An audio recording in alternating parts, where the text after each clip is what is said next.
Blah. Y'all already know what it is. Your boy Yaakov, what it do? The outlet to reality, the holdest podcast in Vegas and Chicago. What up? This is the place where you want to hide from your drama or maybe hide from your baby mama. Just kidding. But anyways, fans, thank you for staying tuned. Don't forget to like, share, comment, and subscribe. Ching! And guess what, y'all? I had him bring him back. The famous, the only Andy Barclay, who plays Andy Barclay from Child's Play, Alex Vincent. What's up, my guy? What's up, dude? Good to see you again. Thank you. And fans, for those who don't know, this is the third time I had Alex Vincent, which is an honor. I'm not gonna lie, having you the last episode, which was 6 months ago, it's my highest growing episode throughout my whole podcast. Oh, awesome. I'm happy to hear that. Thank you. So I think you definitely brought the spark. You see? So I do want to appreciate that. Thank you. So I do want to share a story that happened to me. So about 2 or 3 months ago, I actually had the privilege to meet one of my favorite YouTubers of all time, whose name is Edgar-O, who's a famous Chucky collector, one of the originals. And he hit me up, we met up, and I thought it was going to be just a 15-minute, conversation to pick at his brain. And it lasted for like an hour and a half, which was amazing. And, he noticed I've been doing my podcast, I've been on it. And I had a question. I said, look, I want to do a new project, but I want to run it by you because you're known for Chucky, right? Chucky collections. So, and being a YouTuber, I said, everyone's doing a TikTok video on Baby Yoda, Elmo, but no one's doing a comedy skit on Chucky. And I said, it's that I just made, I edited, I did everything, but I want to run it through you. And so he saw it. I'm nervous, and he's looking at the videos, and he goes, and he starts laughing, and he goes, I gotta be honest with you, you do Chucky's laugh pretty good. Yeah. And he goes, I like that it's short, it's funny, it's 10 seconds, you attention. Now, my biggest homework for you is I want you, when you go back home, I need you to make 20 more episodes. And I said, why? He said, because you need to pick a day when you're going to post it every week, once a week. So people can, if they don't know you for the podcast, maybe they'll know you for the TikTok, the comedy skit with Chucky.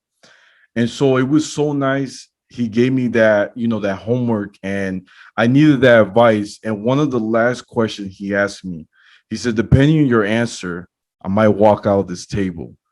I said, oh man, what's the question? He goes, are you doing this for passion or are you doing this for money? Yeah. And I said, I'm doing it for passion. And he said, that's the answer I was waiting for. Because if you do it for money, you're going to lose your creativity. Of course. I mean, that extends to just about anything artistic, I mean, it's not even just in the arts, honestly. It's, if you're doing what you love in life, you have to be doing it for you and for the enjoyment of doing it. Money can never be the goal, fame can never be the goal. The goal has to be the creative side of yourself that wants to put something out that you'll be proud of, because that lasts forever. Money comes and goes. Fame is not, anything tangible either. It's really, it's the experiences in life, and it's you doing what you want to do. That's what matters. I like that. And it made me think of, sometimes when they go to work, you can kind of tell if they're really there for the money, like for the paycheck, by their attitude, or they're just doing it because they love it every moment when they spend time at their job. Like they enjoy it. Sure. Of course. Yeah. And I mean, especially with artistic endeavors, because I mean, really, your goal is to inspire other people, and you can't inspire anybody if you were just trying to, help yourself financially or give yourself a pat on the back. That's not gonna inspire anybody, and that's gonna come through in whatever form of art you're putting out there. I like that. I like that. And I was gonna tell you, Alex. So the name of my little comedy skit, you're gonna love it. It's called Roomies with Chucky. So, Roomies with Chucky. yeah. So he's Careful my what you roommate. wish for. Yeah. Careful what you wish for, but Oh I lived man. with Chucky myself most of my life, one way or another. I mean, he's sitting in my living room right now. But the character Andy certainly spent time as a roommate with Chucky in his cabin. And yeah, careful what you wish for there, because he's interesting company, though. It's never boring, I can tell you that. That's true. That's true. You know what? You just made me remember one of your favorite quotes in Child's Play where you say, "This is the end, friend." I love that. You know what I'm saying? You're taking it back to the very beginning. Yeah. Oh man, yeah. He I was a love it. kid. You know, he told me we'd be friends to the end when I was 6 years old. And my response to that, "This is the end, friend." How wrong was I and how right was he? Ooh, I like that. I like that.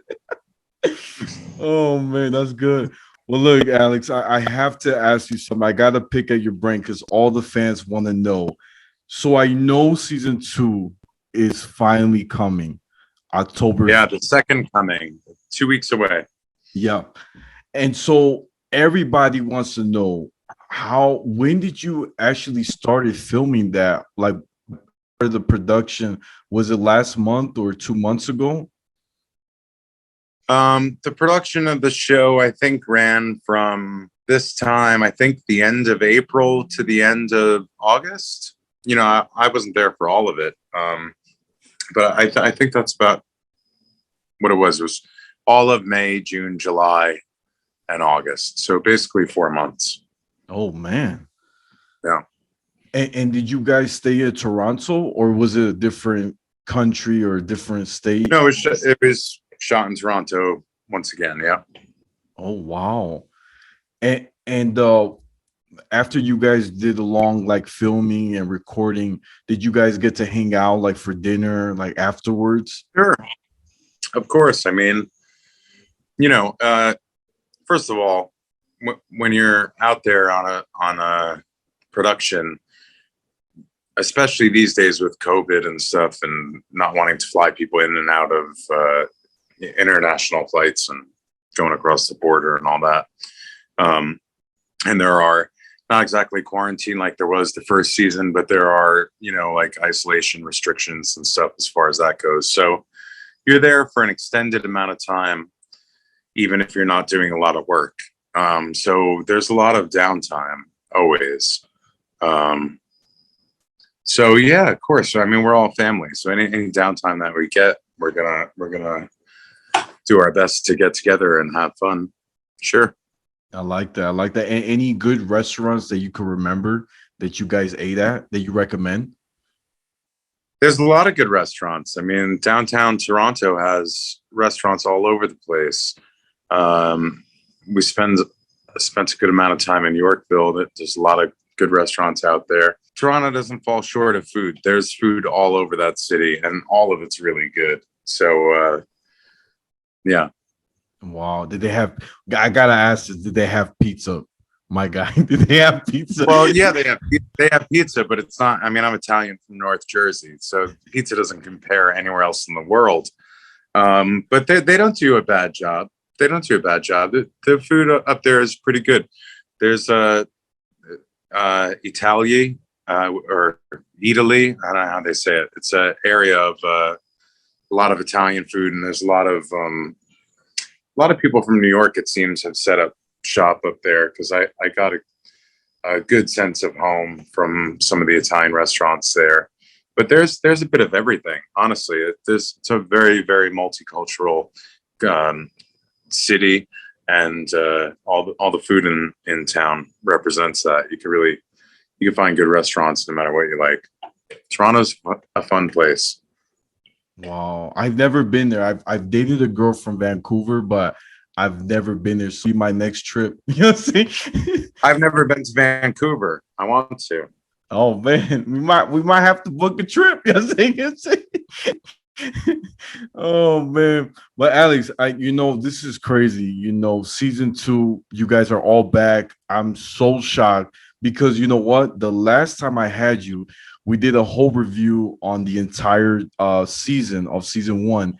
And you know Yeah. what? My theory, I think, might be right from last time. So this is what we Well, got. remind me of your theory. Okay. We left off. Andy's in the big old truck with a bunch of Chucky dolls. Tiffany Yes. has a gun and she's like, the doll is like pointing at you, right? We left off. We don't know what happened. And you say something like, "Oh, it's nice to finally meet you," something like that. And Yeah. Not as so, cute as I thought she'd be. right, right there you go, my man. I wrote that line too, by the way. Did? Hmm? I didn't know that. No, I just told you. How did you know that? I'm like, man, my guy. No, that's amazing. That's amazing. And you had it on point. I was like, I was trying to paraphrase it the best I can. Yeah. I mean, that was super fun. Obviously, after the first 2 films, and I was not in the next couple, and I went, in high school and in the 90s when Bride of Chucky came out, the end of the 90s, and Seed of Chucky. I was always, rooting for Don Mancini, of course. I always loved Jennifer Tilly. So yeah, the opportunity to have these 2 characters finally interact was long overdue. And yeah, it was really exciting to get a chance to do that, to work with Jennifer, Tiffany. Even I get confused sometimes. Oh man. So check this out. You got to hear this. So I saw the trailer twice. There's 2 trailers that came out. One for Comic-Con and one came out afterwards. Mm-hmm. And there's a part where we do real quick. The clip is fast. You're driving fast, and somehow the Chucky dolls are on top of the truck, like they're gliding. You're going really fast, and then I love what you say in the line. This is for Kyle. Oh, that was so deep, and I knew it because from our last conversation from the theory, my theory was you're gonna drive kind of crazy so you can get all the Chucky dolls like falling. And it's going to look like the truck fell forward, tumbles and it crashes, and you're going to escape. I know you're going to escape, but I feel like I still have a feeling they're going to make it seem like you died, but you didn't die. I just have a feeling. I don't know. My theory could be wrong, but I was so happy when I saw the trailer, that part. I was like, my boy Andy, he's making moves, my boy. And I do got to say, I was very shocked that they brought Glenn and Glenda in the trailer. Super exciting part of the second season. And the actor Lachlan Watson, who plays both Glenn and Glenda, does an absolutely phenomenal job. I think you guys are really going to enjoy it. Wow. So it's the same that's playing both of Glenn and Glenda? Same actor plays both. Yep. Wow, that's amazing. See, I didn't know that. I thought it was a whole different person because I couldn't tell. Like, it was so quick, the clip. I was like, okay, there's one person, there's another person, and then mom's a murderer, mom's a lesbian. Yeah, that's what they say. And then you see in the license plate it said they and them, because from Chucky, Glenn was not confused, but he was trying to figure out who he was. He was discovering his journey. So I love that part where they put they or them. I think it's beautiful because it gives that, like, how you say it? It gives Glenn that voice that he needed, And I think that was beautiful. One of my favorites in the trailer. And what about you? How did you like the trailer? I loved it. I think the second one was even better than the first. For us, like, we know the scripts, we read the scripts, we see some things when we're on set, we hear about how some things went, but until it's put together, we have no idea. We're watching it basically like the audience is also. Um, so yeah, I loved it. I loved the song choice, that cover of "Losing My Religion," and the second one. I think it really showed just the right amount to set the tone for what's to come. And yeah, so far the reaction to it has been really phenomenal. So it's exciting. Wow. And this is your like second big TV production, right? In my lifetime, yeah, pretty much, yeah. Because I remember when I had you last time, you talked about like the movies you did, the commercials you did. So, Right. and I remember you left the acting world for a bit, to focus on yourself. That's what I love about you, Alex. You're one of the most humble, I gotta say, like actors I've ever met. Usually in the entertainment world, you meet a lot of cocky actors, and it's so hard to share ideas because they're like stuck, like I already know everything. But you're so different. I think because I remember what you said last time. You're like, I live in the same planet as you. That's what you said. I love that. That was really good. Well, I do. We do. We're all trying to find our place in this world the same way. And whether you're acting in TV and film, or modeling, or singing, or dancing, or waiting tables, or delivering bread, or you know, it doesn't make a difference. I mean, we're all just doing a job, trying to be the best that we can be and better those around us. And I think that transcends no matter what your profession is. I feel fortunate that I get to be an artist at some level in life, and that I get to be creative for a living. I feel incredibly fortunate, but I also feel like that was just my path and what I'm interested in, and what I was always going to do one way or another. I have my recording studio down here in Clearwater, and I've recorded a lot of people that are just starting and wanting to get their foot in the door in terms of finding an audience for their art. And I really wanted to be behind the scenes as a engineer, audio engineer, producer, writer, filmmaker, whatever, to try to help, artists bring their art to the forefront and find an audience for them. That's what I do in my studio every day. I mean, I don't really work with big signed acts. I work with people that are just coming up and have a passion and a dream to inspire people. And that's what inspires me. So, yeah. I like that. I like that. You have that heart, to help others grow. I like that. And I think it's amazing, Alex. I feel like I learned every time I have you, having you the third time, I learned something new, you know, and I like that. And I feel like, even though it's only been 6 months, it feels like it was yesterday. We were just talking. Yeah, it does. You're right. Life's weird that way. You can look at a frame of time or a memory, and it can both feel like a lifetime ago and just yesterday at the same time, because a lot has happened since then. I certainly, my life has been very, very busy and all over the place. And I'm sure yours is filled with, enough life that time is left to us to make it what it is. And I do feel like, me, I'm getting older now. I just turned 30. It was like like 3 or 4 weeks ago. I just turned 30, and everyone's like, man, this is a big age now. You're in a new chapter of your life, and everyone's like, what do you want next? What's your next goal?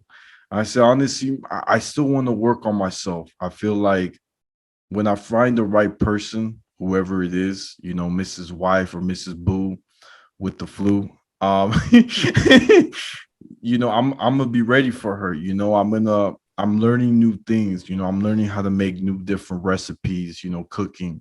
So that way she doesn't think I'm a lazy bum that only knows how to make eggs and cheese. You know what I'm saying? Your 30s are a good decade. You know, I just finished them recently. I'm 41 now, but yeah, compared to my 20s, my 30s, I did start to find myself in ways that you never really can in your 20s. In your 20s, you're kind of just reaching for anything, and still there's so many question marks about yourself that, you know, sometimes you fall into things that really aren't the right path for you. But by your 30s, you start to kind of realize what works for you and what doesn't, and you know, the path becomes a little more narrow, not only by the limiting of opportunities the older you get, but also you find a little more sense of purpose, and the direction that you're going seems to make a little bit more sense in your 30s. And then I think even more so in your 40s. I think in the last, for me,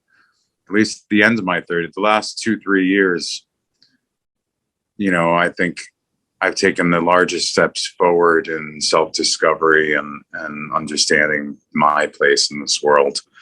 You know, the older you get, the wiser you are, so to speak. And I think if you're just getting into your 30s right now, you've still got a lot to learn, but this is a decade where you're going to figure a lot about yourself. You're going to figure out a lot about yourself, you know, over the next few years, I'm sure. Oh, thank you, man. I feel like, you know, with a lot of experiences, I'm able to help my young, you know, fellow friends who are like in this journey for the first time. Like if they got into a relationship for the first time, I'm able to share things to watch out from, you know, red flags, you know, you got to be careful. Of And course. it kind of, right? It feels cool because it's like you have a little secret power, you know, superpower, you know what I'm saying? But Alex, Don't be confident. You're going to step in some more pitfalls before you're done. You know? Thank you. I do gotta watch out. I do gotta watch out. Now, Alex, I gotta point out something. So we got where we left off from the trailer that Jake, I'm trying to get the name, his boyfriend and Lexi. Devin and Devin, Lexi, yeah. thank you. We leave off where the camera person, whoever's interviewing him, it transitions to them going to this juvenile detention / improvement. Like it's like a 880. Yeah, like a reform school. Yeah. Exactly. A Catholic reform school. Yeah. And very strict. It looks like a very strict school. I'm not gonna lie. Uniform, you gotta be serious. So you see them all with different issues, right? Lexi looks like she fell in the dark space because she's dealing with a lot of stuff she's holding inside. Sure. And you get Jake, who's kind of disconnecting himself or distancing himself from Devin. So it's a lot of things happening all at once. And Chucky, what we see in the trailer, there's like a lot of them in the whole school.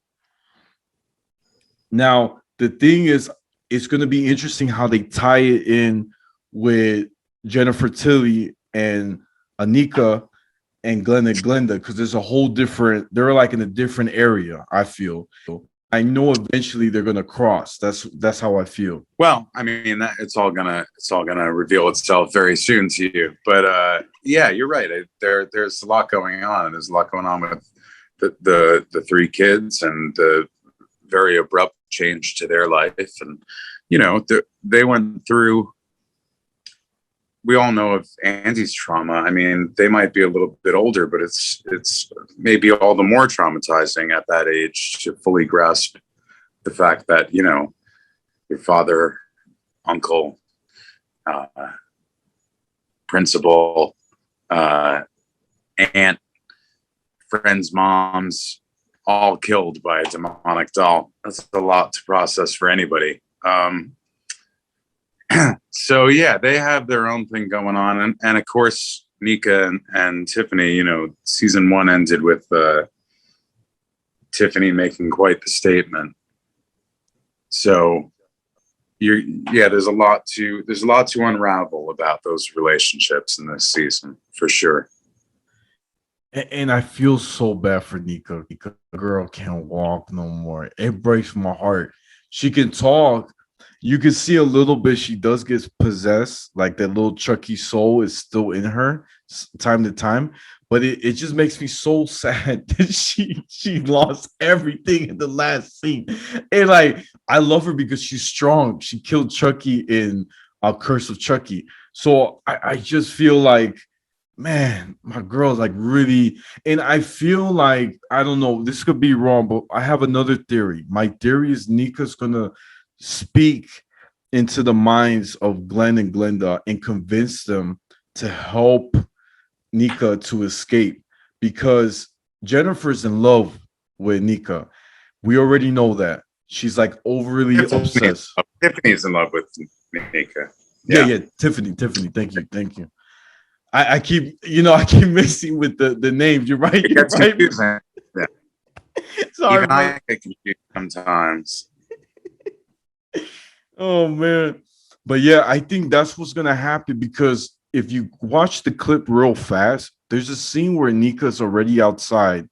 There's Glenn and Glenda chasing her. We just see that real fast, boom, boom, and it cuts to the next thing. You know what I'm saying? I try to catch. I love that you've dissected the trailer as closely as you have. I like that you're really picking at it to build on your theories and try to guess where things are going. But I think we're going to keep you guessing throughout the season. Thank you. You know what? I got to be honest. I haven't been able to sleep for a couple of days because I was like, man, I'm going to have Alex Vincent on my podcast. There's so many questions and things in my head I have to get out, but I don't know what to start first. And I'm going crazy. Like today, I talked to my coworkers. I'm like, my coworkers are big horror fans. They have tattoos of Chucky, Jason. And they said, I told them, guess what, guys? Exclusive interview with Alex Vincent. And they're like, what? What? It can't be. And so I was like, yeah, sleep. They're like, that's amazing, bro. Good luck, man. You got this. And thank you. Appreciate that. Of course, man. Of course. I gotta say, man, thank you so much again, for spilling the beans. I know you can't spill the cream, but I haven't spilled any beans. You get the slightest bit of tea out of me, let me tell you. But I appreciate your valiant effort in trying to get stuff from me. But no, I'm the anti-spoiler, man. I'm the kind of guy, by the way, when it's a show that I know that I'm excited to watch, I don't watch the trailers. I don't watch on the next episode I turn it off right away. I don't want to see any of it.